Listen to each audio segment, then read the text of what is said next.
Meno Stano Šesták sa spojí s futbalovým klubom Poprad. Pre popradských fanúšikov fantastická novinka, možno pre tú športovú verejnosť aj slovenskú, aj možno aj medzinárodnú. Možno trošku šok. Prečo práve FK Poprad? FK Poprad, od klubu som mal ponuku v podstate už nejaké 3 mesiace a stále som sa nejak rozhodoval, čo s mojou budúcnosťou ďalej.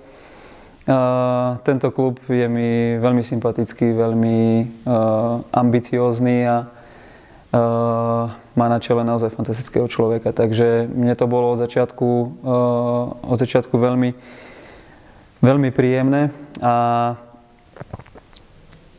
zmenila sa situácia, v podstate dá sa povedať, že v tej poslednej chvíli, keďže Myjava sa odhlasila zo súťaže a vrával som, že možno tú kariéru ukončím v Tatrane Prešov, ale som zase nejakým zastancom toho, že teraz chlapci v podstate nebudú ani pod tlakom, ani nikto v podstate v tej lige nevypadáva, takže je lepšie, keď dostanú šancu tí mladší, možno hráči z 19-ky a môžu sa ukázať za ten pôrok, nie sú určite pod tlakom a tak som to vysvetlil aj trénerovi Tatrana Prešov. A tým pádom tu je cieľ dostať sa do tej prvej šesky, bojovať naozaj o tie méty v podstate v tabuľke vyššie a s manželkou sme sa nejak takto rozhodli v poslednej chvíli, že ešte tú kariéru neukončím, keď je takýto naozaj vážny záujem a že ju neukončím, že chceme spoznať Tatry, ľudí pod Tatrami a v podstate ten futbal si ešte s radosťou, s chuťou zahrať. Čo sa týka ostatných nejakých týchto ponúk zvonku, tak to som hovoril hneď, ako som skončil vo Ferencvároši, že čo sa týka zahraničia, to je pre mňa pase a je to možno prekvapivé pre ľudí, možno samozrejme všetkým ľuďom sa nedá nikdy vyhovieť, možno niekto bude nahnevaný, že prečo práve tu. Ale ja som naozaj veľmi rád, že som tu, že tu môžem byť a dúfam, že bude motiváciou aj pre tých mladších a že niečo ešte zo svojho umenia ukážem. Predsa len v tom období, kedy si odišiel z Budapešti až po dnes, sme registrovali, že si dostával ponuky aj z iných klubov. My máme každopádne veľkú radosť, že práve FK Poprad. Je to ale druhá liga, Poprad je však ambiciózny. Určite však boli ponuky aj z klubov, ktoré už majú dlhoročný futbalový cvenk. Boli nejaké ponuky. Mal som teraz až na prekvapenie, keďže som v podstate nekomunikoval so žiadnymi manažérmi a naozaj som bol na veľmi veľa percent rozhodnutý, že kariéru ukončím nie v najlepšom, ale v takom tom vrcholovom bode a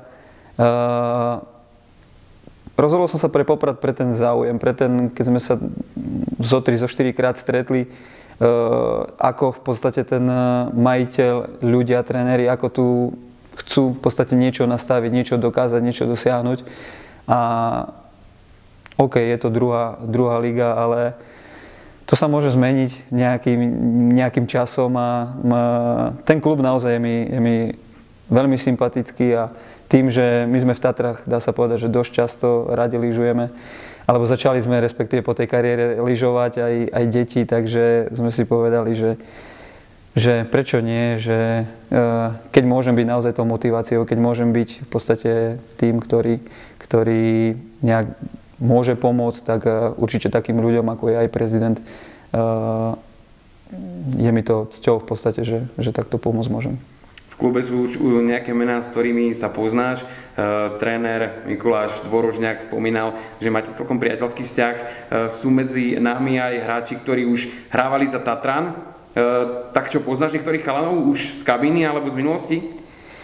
Poznám niektorých, tak Vlado Palša je tiež už harcovník, s ktorým som aj hrával, takže Vlado Palša, Miro Poliaček tiež v podstate v tých kruhoch, že hrával aj v Prešove a Janiho Hatoka, brat, je môj bývalý spolužiak, takže niektorých poznám, niektoré mená si musím do seba vžiť, a aby som v podstate v tom kolektíve fungoval.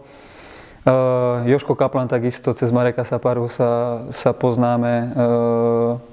Neviem, či som ešte na niekoho pozabudol, ale vravím skôr, ešte aj Mikimu Dôrežníkovi som to hovoril, že skôr poznám viacej, keď to zoberiem aj Maťa Lipčáka, proti ktorému som hrával, alebo sme myslím na jednom ligovom výbere boli spolu, tak poznám z toho realizačného týmu možno viacej ako hráčov, ale to je také normálne aj v mojom veku, takže úplne bez problémov.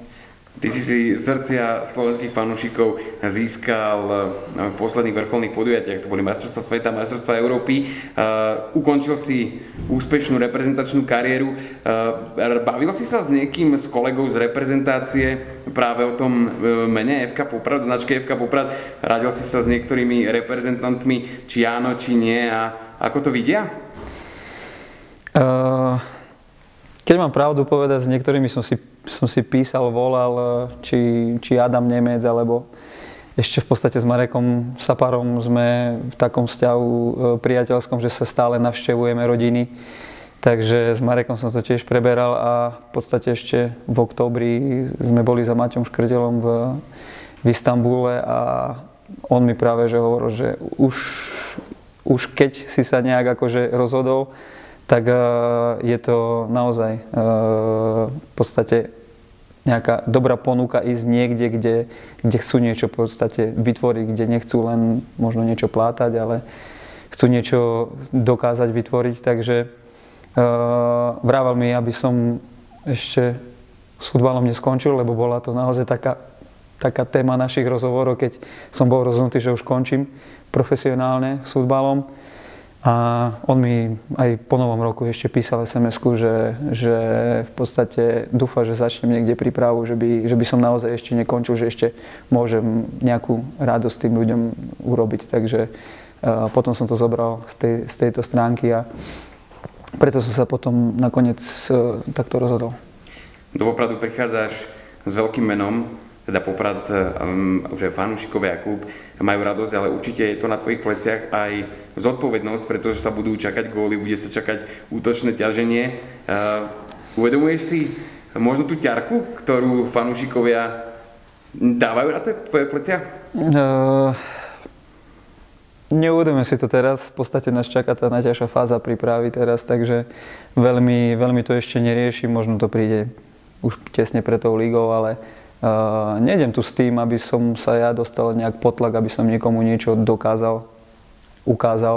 V podstate ja tu idem s nejakou takou radosťou zahrať si futbal, pobaviť diváka.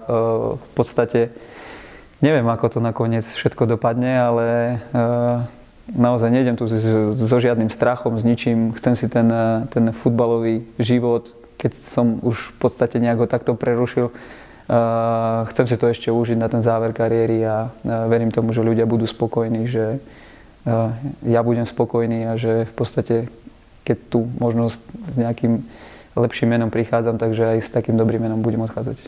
Posledná otázka. Dneska si absolvoval prvý tréning z FK Poprad. Čo kabína, čo chalani, aká atmosféra, aké pocity? Ja som chalanom hneď hovoril v kabíne, že som veľmi rád, že som konečne v mužstve, kde naozaj nemusím premýšľať nad tým, čo poviem, pretože je naozaj niekedy ťažké vymýšľať, prekladať si slovo do nemčiny, do angličtiny, nehovorím už teraz o Maďarsku, tam to bolo najzložitejšie z toho. Takže som rád, že konečne mám takých ľudí, v podstate tých hráčov okolo seba, že môžeme stále komunikovať a verím, že to bude fungovať dobre, že v podstate možno niekoho motivujem, že bude tu naozaj tá chuť pracovať a že budeme mať radosť z toho futbalu všetci. Nielen hráči, ale aj fanúšikovia. Jasné. Stano, ďakujem za rozhovor, no a veľa chutí, radosti z futbalu a veríme, že prídu aj tie góly. Ďakujem pekne. Ďakujem pekne. Dnes je ten deň, na ktorý sme možno čakali nejaké 2-3 mesiace. Stano Šesták, FK Poprad. Myslím si, že veľká radosť u prezidenta klubu. Je tomu tak? Tak na jednej strane áno, ako určite máme možno, že druhé Vianoce v krátkom období. Sme nesmierne rádi, že taký hráč ako Stano Šesták si vybral náš klub. Svedčí to o tom, že pravdepodobne ho zaujala filozofia, ktorou sa tento klub riadi, atmosféra v tomto klube. snažíme sa byť taký rodinný klub a asi to robíme dobre, no, keď si nás vybral a rozhodol sa, že bude najbližšie niekoľko mesiacov pôsobiť v našom klube. Na druhej strane príchod Stana Šestáka je pre mňa znova ďalší záväzok, aby sme nepoľavili v tom úsilí a aby sme ďalej pokračovali v tej ceste, na ktorú sme sa pred 2 rokmi dali, a chceme z toho vybudovať naozaj slušný klub a toto je ďalší krôčik k tomu.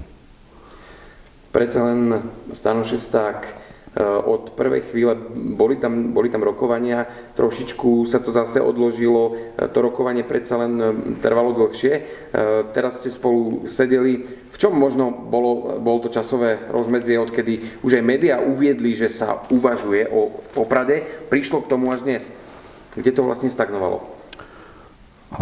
Tak ja si myslím, že to je skôr otázka na neho. Ja si myslím, že proste po tej kariére asi bol unavený a potreboval si to sám nejak v hlave zvážiť, či ešte chce pôsobiť v profi futbale alebo nie, a keď áno, tak asi kde. No a ja jednoducho Stana Šestáka si vážim ako ikonu slovenského futbalu. On pre slovenský futbal robil veľmi veľa a my sme tak tomu pristupovali. To znamená, že brali sme ohľad na jeho priority, na rodinu, na všetko a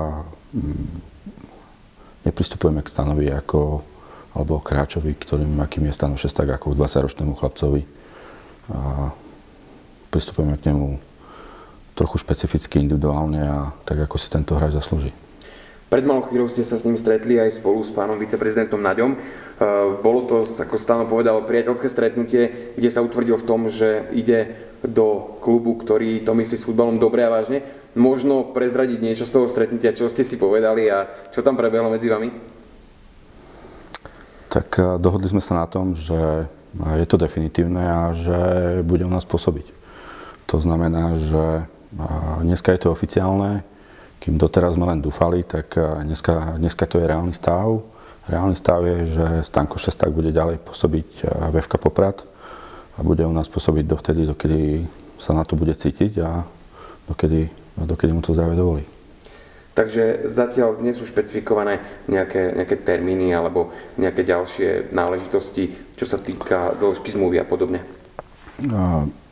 Na všetko sme dohodnutí, aby som nechcel veľmi zverejňovať detaily zmluvy, ale princíp sme si postavili tak, že tak ako som vravel, dokedy sa na to bude cítiť, dokedy ho bude futbal baviť, dokedy mu to rodinná situácia bude umožňovať a dokedy mu to zdravie dovolí, tak bude u nás hrať, a keď nie u nás, tak bude hrať niekde inde. A my budeme len radi, ak taký hráč, ako je Stano Šesták, tým slovenským hráčom, slovenskému futbalu odovzdal svoje skúsenosti. Čakajú nás 3 veľmi dôležité a veľmi ťažké zápasy. Dá sa povedať, že so Stanom Šestákom vstupujeme do týchto zápasov o niečo silnejší, ale taktiež to oko verejnosti bude o to prísnejšie. Určite to tak bude, Lukáš, ako vravíš. No, my vieme, kde nás Peta tlačí a my sme boli veľmi spokojní s defenzívnou hrou. My sme boli veľmi spokojní s tým, čo predvádzala naša obrana, čo predvádzal Jano Malé s Robom Husárikom v bráne. Kriticky musíme byť smerom dopredu, smerom v ofenzíve. Dávali sme málo golov a jednoducho vedeli sme, že musíme vhodne doplniť káder a musíme robiť nejaké zmeny v kádri, takže už počas jesene sme na tom intenzívne pracovali. Je zrejme, že v lete k nám prišiel Aleko z Aleku. Je to naozaj veľmi kvalitný hráč, ale bohužiaľ za tých niekoľko mesiacov, ktoré u nás bol, nedokázal sa dostať fyzicky do takej formy, aby dokázal u nás hrať 90 minút a tým pádom to nie je cesta nášho klubu. Takže tam sme hľadali alternatívy, hľadali sme zmeny a s príchodom Stana Šestáka ofenzíva nášho mužstva pôjde výrazne hore a my sa na to tešíme. Ja osobne sa teším na prvý zápas a budem sa tešiť na každý zápas, v ktorom Stano Šesták nastúpi v našom drese. Rád by som všetkým povedal, že my máme od Stana Šestáka aj také trošku iné očakávania a FK Poprad nie je o mužstve. FK Poprad je predovšetkým o 400 deťoch, ktoré nám behajú po trávniku a 400 chlapcov a devčatách a s príchodom Stana Šestáka získavajú nový vzor, kým doteraz medzi ikony patril či Janko Malec, Vlado Palša, Robo Husárik alebo Robo Ujčík. Tak ja pevne verím, že získajú tí malí chlapci veľký vzor Stanovi Šestákovi. Tak kedy si budeme môcť kúpiť nové dresy s menom Stano Šesták a s Konstantinusom na hrudi? Tak môžem prezradiť, že Stano Šesták bude nosiť dres číslom 9 v našom klube, čiže tam dôjde k nejakej takej menšej zmene, keďže 9 doteraz nosil Viktor Maťáš. No a musíme všetko robiť preto, alebo teda budeme robiť všetko preto, aby sme ten fanshop otvorili čím skôr a aby ľudia takisto videli, že tento klub milovými krokmi napreduje niekam ďalej. No.